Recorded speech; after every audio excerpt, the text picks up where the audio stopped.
দর্শক, এই মুহূর্তে আমরা রয়েছি প্রেস ক্লাবের সামনে এবং প্রেস ক্লাবের সামনে কিন্তু আজকে আবার অবস্থান নিয়েছে আউটসোর্সিং কর্মী যারা রয়েছে। দর্শক, আপনাদের জানিয়ে রাখি, সরকারি দপ্তর, অধিদপ্তর এবং স্বায়ত্তশাসিত প্রতিষ্ঠানে কর্মরত আউটসোর্সিং এবং দৈনিক ভিত্তিক সহ যারা আসলে কর্মরত ছিলেন সেই সকল কর্মীরা কিন্তু আজকে আবারও অবস্থান নিয়েছেন জাতীয় প্রেস ক্লাবের সামনে। কিছুদিন আগে কিন্তু তারা এই প্রেস ক্লাবের সামনে সড়ক অবরোধ করে অবস্থান নিয়েছিলেন, তবে পুলিশের বাধার কারণে কিন্তু তারা ছত্রভঙ্গ হয়ে যেতে বাধ্য হয়েছিল এবং এরপর কিন্তু তারা আজকে আবার অবস্থান নিয়েছেন এবং তাদের যেই এক দফা দাবি, সেই এক দফা দাবিতে তারা আবারও এখানে অবস্থান নিয়েছেন এবং তারা যে দাবিটি বলছিলেন, তাদের চাকরির স্থায়ীকরণের যে দাবিটি তারা এক দফা দাবি জানিয়ে আসছেন, সেই দাবিটি নিয়ে তারা আজকে আবারও প্রেস ক্লাবের সামনে অবস্থান নিয়েছেন এবং এখানে তারা কথা বলছিলেন।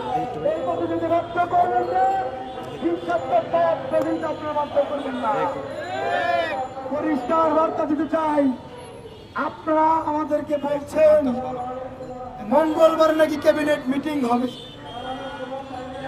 আপনাদের কথা আমরা বিশ্বাস করতে চাই। যদি মঙ্গলবারে ক্যাবিনেট মিটিং হয়,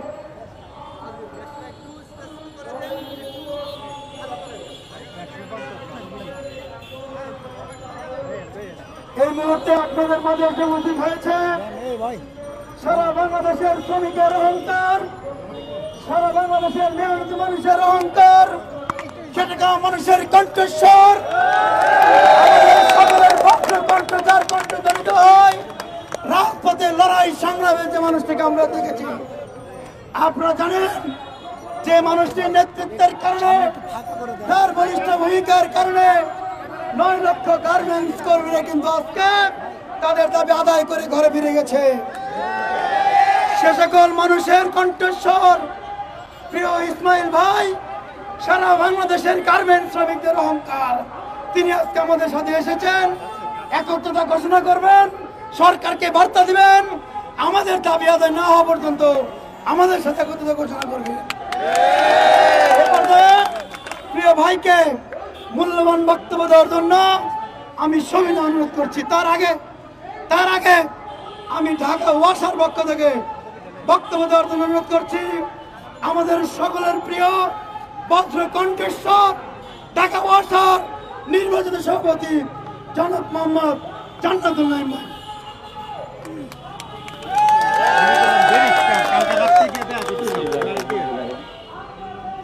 দেখুন, আসলে বক্তব্য বা বিভিন্নভাবে আমরা গভর্নমেন্টকে বার্তা দিয়ে আসছি। এই দেশ গণ অভ্যুত্থান হয়েছিল কেন? এই দেশ গণ অভ্যুত্থান হয়েছিল বৈষম্য দূর করার জন্যে। কিন্তু বৈষম্য এখন প্রতিটা সেক্টরে, প্রতিটা রন্ধে রন্ধে বৈষম্য। এই বৈষম্য দূর করার জন্যে আমরা রাজপথে তৎকালীন সময়ে ছাত্র জনতার কাঁধে কাঁধ মিলিয়ে আমরা কিন্তু রাজপথে ছিলাম। আমরা ঢাকা ওয়াসার বিভিন্ন সেক্টরে ভাগ হয়ে আমরা রাজপথে যখন ছিলাম, আমাদের অনেক সহকর্মী কিন্তু আহত হয়েছে, গুলিবিদ্ধ হয়েছে। এগুলা পেপার পত্রিকায় বারবার আসছে, আপনারা দেখেছেন। আমরা যখন বিগত 17 আগস্ট যখন আমরা ইউনূস সাহেবের বাসভবনে গেলাম, উনি আমাদেরকে প্রতিশ্রুতি দিলেন। তারপরে আবার আমরা 19 তারিখে একটা আন্দোলন করলাম, প্রতিশ্রুতি দিলেন। আসলে আপনি খালি প্রতিশ্রুতি দিয়েই যাচ্ছেন, কিন্তু বাস্তবায়ন কোথায়? আমরা যারা সারা বাংলাদেশে নিপীড়িত আউটসোর্সিং কর্মচারীরা আছি বিভিন্ন দপ্তরে, আমরা আপনাদের সহযোগী, আমরা আপনাদের শত্রু নই। কিন্তু আমাদেরকে বাধ্য করবেন না যেন আমরা শান্তিপূর্ণ আন্দোলন থেকে সহিংসতায় চলে যাই। আমরা চাই না সরকার বিব্রত হোক। তাই অচিরেই আমাদের দাবিগুলো দ্রুত মেনে নেবেন এবং আমরা আরো স্পষ্ট বার্তা দিতে চাই। দেখেন, আমরা সারা বাংলাদেশের যারা আউটসোর্সিং কর্মচারী আছি, মাস্টার রোলে আছি, আমাদের তৃতীয় চতুর্থ শ্রেণীর ঘাড়ের উপর ভর করে দাঁড়িয়ে আছে বাংলাদেশ। এটা ভুলে যাবেন না। আমরা যদি কর্মবিরতি দেই তাহলে বুঝেন যে কি অবস্থা হতে পারে। পুরা ঢাকা সিটি, সারা বাংলাদেশ অচল হয়ে যেতে পারে। আমরা সেই দিকে যেতে চাই না। তাই দ্রুত আমি এই সরকারকে বলবো যে আমাদের ন্যায়সঙ্গত যৌক্তিক দাবিগুলো দ্রুত মেনে নিন। আমরা দেখেছি গত আন্দোলনে আমাদের উপর জলকামান এবং টিয়ার সেল এবং লাঠিচার্জ করা হয়েছে। আমাদের অনেক সহকর্মী এখন গুলিবিদ্ধ হয়ে হাসপাতালে আছে। কেন? আমরা কি এর জন্য যুদ্ধ করেছিলাম? আমরা কি এর জন্য বৈষম্য আন্দোলনে শরীক হয়েছিলাম? আপনাদের বসেছি ওই জায়গায় ফ্যাসিস্ট সরকারকে দূর করার জন্য, কিন্তু ফ্যাসিস্ট সরকার তো দূর হচ্ছে না। আমরা দেখছি আপনারা আমাদের সাথে সেই আচরণই করছেন। কেন?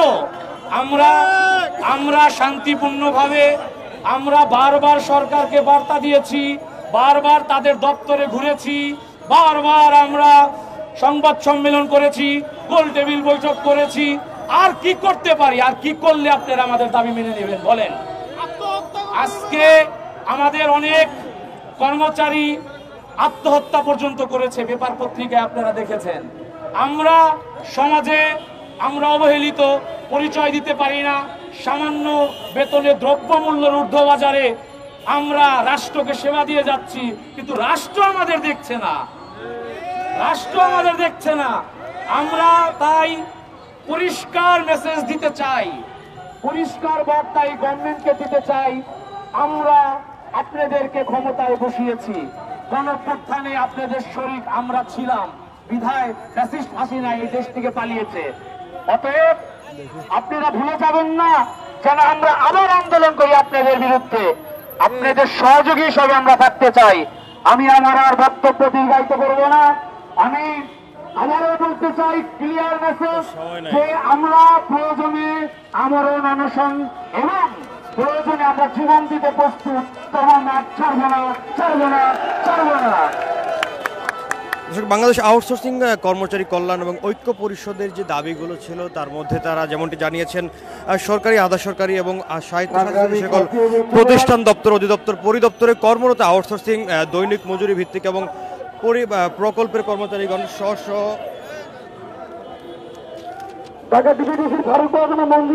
প্রতিষ্ঠানে বয়স শিথিল করে ঠিকাদার প্রথা বাতিল এবং আয়ত্তীকরণ, রাজস্বকরণ এবং চাকরিচ্যুতদের পুনর্বহাল করতে হবে। এছাড়া তাদের যে পরবর্তী দাবিটি তারা জানিয়েছেন বার্ষিক বেতন বৃদ্ধি, বাজার মূল্য এবং জীবনযাত্রার ব্যয় বিবেচনায় রেখে কর্মচারীদের মাসিক বেতন ন্যূনতম 25,000 টাকা, উৎসব ভাতা চালু এবং প্রতি বছর 5% বেতন বৃদ্ধি নিশ্চিত করতে হবে।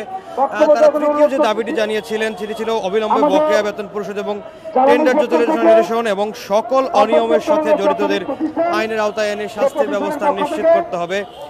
মাতৃত্বকালীন ছুটি এবং কর্মঘণ্টা নির্ধারণ, কর্মজীবী নারীদের জন্য আন্তর্জাতিক আইন অনুযায়ী ন্যূনতম 6 মাসের মাতৃত্বকালীন ছুটি নিশ্চিত করতে হবে এবং কর্মঘণ্টা শ্রম আইনের ভিত্তিতে নির্ধারণ করতে হবে। এবং সর্বশেষ যে বিষয়টি তারা বলছিলেন যে সুশৃঙ্খল এবং নিরাপদ কর্মপরিবেশ, কর্মক্ষেত্রে স্বাস্থ্য নিরাপত্তা নিশ্চিত করতে হবে এবং কর্মচারীদের কল্যাণে প্রয়োজনীয় সুবিধা গ্রহণ করতে হবে। এবং তারা যেই বিষয়ে তারা বলছিলেন স্থায়ীকরণ, তারা যেভাবে চুক্তিভিত্তিক নিয়োগ প্রাপ্ত হয়েছিলেন সেই নিয়োগটি যেন স্থায়ীকরণ করা হয়, সেই বিষয়টিতে তারা বেশিরভাগ যারা কথা বলছিলেন। এবং তারা যেমনটি বলছিলেন পুলিশ কিছুদিন আগে তাদের উপর যেই হামলা করেছিল সেই হামলার তারা প্রতিবাদ জানান।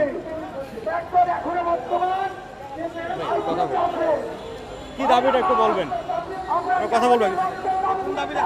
আমাদের দাবি হচ্ছে এখনো আমরা আউটসোর্সিং প্রথা বাতিল চাই, আমাদের দালাল মুক্ত চাই, আমরা আমাদের ঠিকাদার বাতিল চাই। আমরা সরকারি প্রতিষ্ঠানে চাকরি পেয়েও কোনো প্রকার কোনো সুযোগ সুবিধা পায় না। কথায় কথায় চাকরিচ্যুত হয়, আমাদের বিনা নোটিশে আমাদেরকে চাকরিচ্যুত করা হয়। আর আমাদের এই বৈষম্য দূর করতে হবে। আমাদের একটাই দাবি, আমাদের চাকরি বাস্তবায়ন করতে হবে, জাতীয়করণ করতে হবে। আমরা চাই না আর এই বৈষম্যই থাকতে।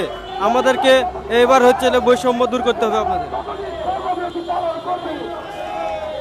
শুনছিলাম আসলে একজন বলছিলেন তাদের চাকরি, তাদের যে দাবিটি রয়েছে সেই দাবি নিয়ে তারা কথা বলছিলেন। এই মুহূর্তে তারা তাদের যে সমাবেশটি ঘিরে কিন্তু এখানে বেশ আউটসোর্সিং কর্মী যারা রয়েছেন তারা কিন্তু জড়ো হয়েছেন এবং প্রেস ক্লাবের সামনে তাদের এই সমাবেশটি তারা পালন করছেন।